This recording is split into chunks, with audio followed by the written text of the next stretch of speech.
Greetings, everyone. GleeCon back at you in your ear holes, your eyeballs, oracular sockets. If you are viewing this for some reason, if you like to watch what you hear, like a visual podcast, I'm at you again with another episode of Lore of Warcraft.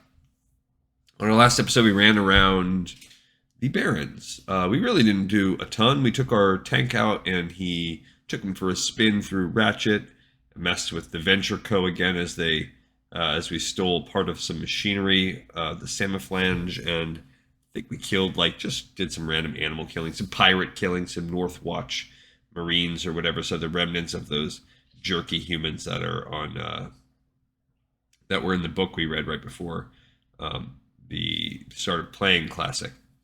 So we're just chugging along with the old bean there. All right, so stay a while and listen as we continue to read the Alliance Player's Guide, the Dungeons & Dragons campaign source book for the Alliance.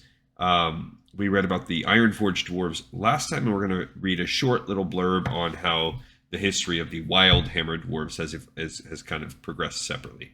Stay a while and listen. Wildhammer Dwarf history. The Wildhammer Dwarves. Once closer kin to the Ironforged Dwarves, now considered cousins, we are allies, but very different. We stay inside the mountains, they perch atop them. We study engineering and invent wondrous things, they practice divine magic and rituals. I would say more like nature magic, but 250 years doesn't seem like a long time by Azeroth standards, but it was long enough to make the Ironforged and Wildhammer Dwarves two races instead of one. The problem arose when our grand city of Ironforge became overpopulated. Our king Anvilmar tried to keep the peace. Eventually, of their own volition, the clans ended up living in different areas. The Bronzebeard clan remained within Ironforge, while the Wildhammer clan lived outside the city, and the Dark Iron clan, too, dwelt beneath it. However, all the clans desired control of Ironforge.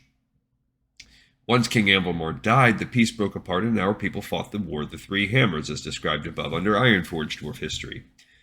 Although the tensions between the Ironforge and the Wildhammer clans had been palpable since the Civil War, the aid of Ironforge during the battle at Grim Batol did much to heal the relationship between the two clans.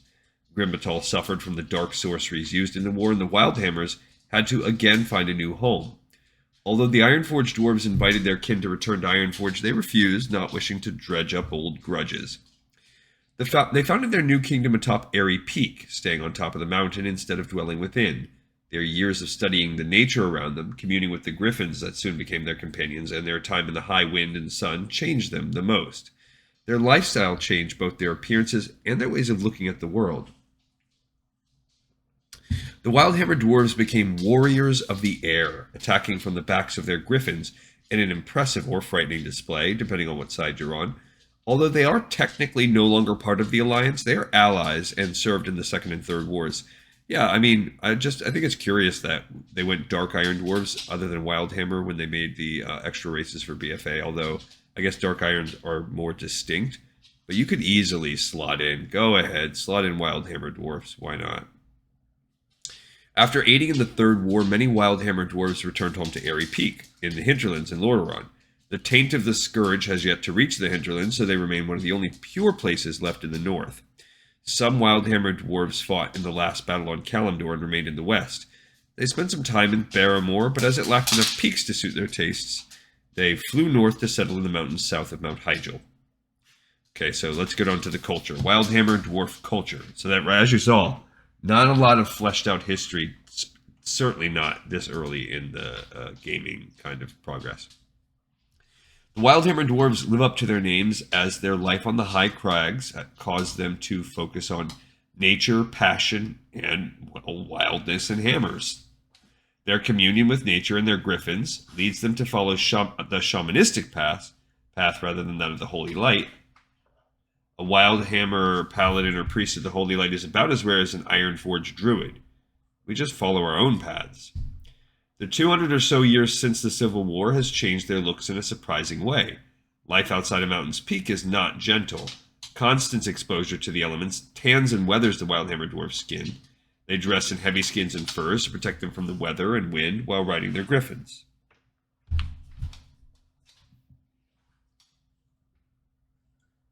In terms of their communities, Wildhammer children are exposed to fledgling griffins at a young age. Those who show an affinity for caring for them find one to raise, while others choose another path in life. But the first path choice is always out of the highest honor, the Griffin Rider. They are a story-loving culture. The shaman and priests of the Wildhammer Dwarves entertain the people on cold nights with tales of past battles, instructions on griffin handling, and myths of nature and the Earth Mother. They have 3 community rituals per year. One holiday where all the marriages are performed, one to honor all children born that year, and one to mourn that year's dead. Seems a bit long to wait if you're born or die at the wrong time of year, but it's efficient and has a tendency to strengthen the community as a whole.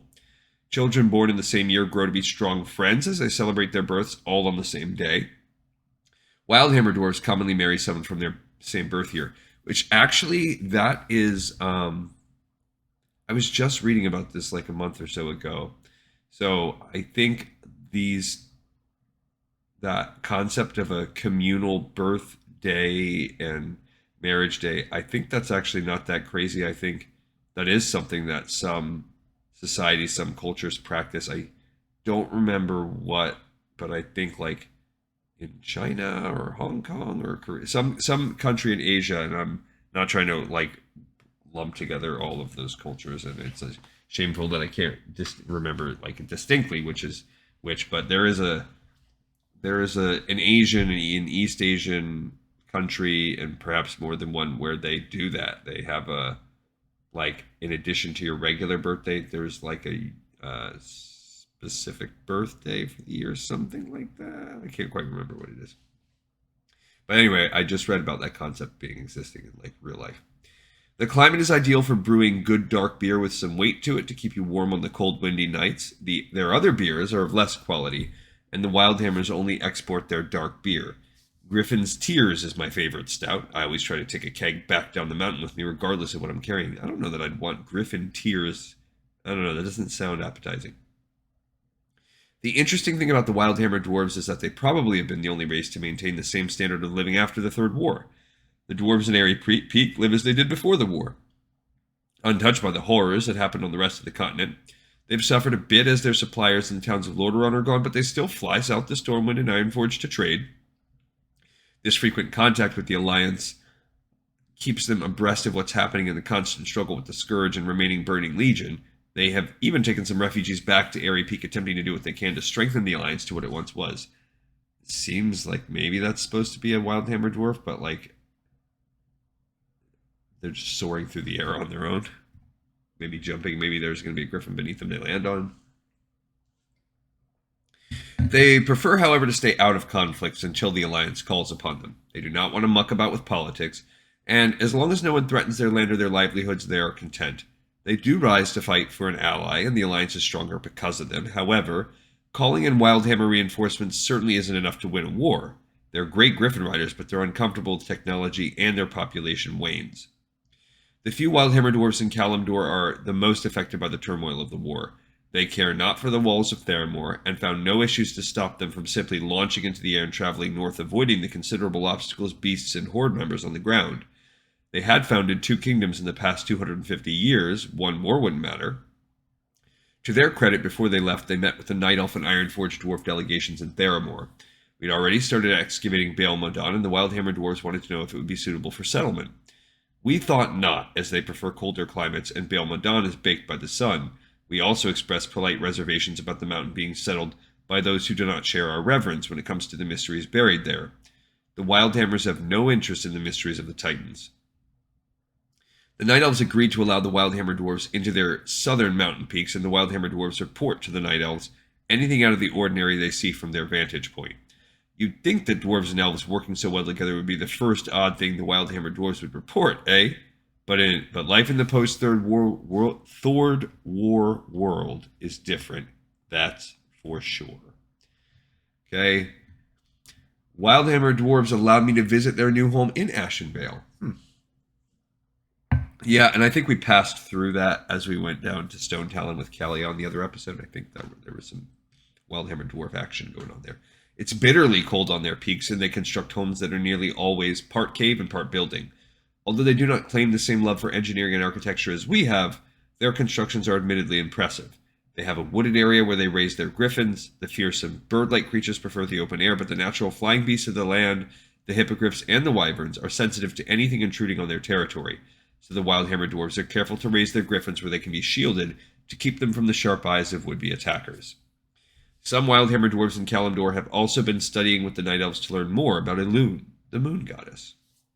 And here's some Wildhammer Dwarf knowledge, and what characters and NPCs know about dwarf history and culture depends on their intelligence and training, which the knowledge check represents. The hero who makes an appropriate knowledge check knows the following information about, it says Night Elves, but that must be a typo. It's Wildhammer Dwarfs at the indicated DCs. So most heroes and like more than half of people with any knowledge of history or local knowledge know that Wildhammer Dwarves ride griffins, live on mountains in a manner very different from Ironforge Dwarves. They fought on the Alliance's side in the Second and Third Wars. And a good chunk of people, and about half of heroes that know things about geography or local knowledge, know that their home is an airy peak in the hinterlands of Lordaeron. The same amount of local knowledge will tell you that they are a passionate people, dedicated to little more than their friendship to the Alliance and their high-altitude homes. They are fiercely loyal and do not suffer fools easily. And a scrap of regulars and a moderate chunk of heroes with knowledge of history or local knowledge know that the Ironforge and Wildhammer Dwarves and Dark Iron Dwarves were once the same people. And finally, very knowledgeable historians have a chance of knowing that in the War of the Three Hammers 250 years ago, the Dark Irons and Wildhammer split from Ironforge. All things we know as lore master extraordinaire historians here. And we will continue building that knowledge in the future. This episode is in the pipe 5x5. Thank you so much for watching and listening, and I will see you all next time on Lore of Warcraft.